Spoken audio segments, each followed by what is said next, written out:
Lionel Messi আবারও বার্সেলোনায় back করতে পারেন।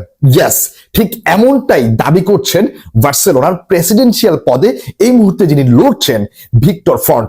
তিনি বলেছেন, যদি আমি নির্বাচিত হতে পারি, যদি আমি বার্সেলোনার প্রেসিডেন্ট হতে পারি, তাহলে আমি আমার প্রথম যে কাজটা করবো সেটা হচ্ছে লিওনেল মেসিকে কিভাবে বার্সেলোনায় ফিরিয়ে আনা যায়। এবং তিনি এই প্রতিজ্ঞা করছেন, এই প্রতিশ্রুতি দিচ্ছেন তার ভোটারদেরকে। সুতরাং আপনি বুঝতে পারছেন, ভিক্টর ফন্ট যদি এবার নির্বাচিত হয়ে বার্সার প্রেসিডেন্ট হতে পারেন, তাহলে লিওনেল মেসির বার্সেলোনায় ফিরে আসার একটা প্রবল চান্স রয়েছে।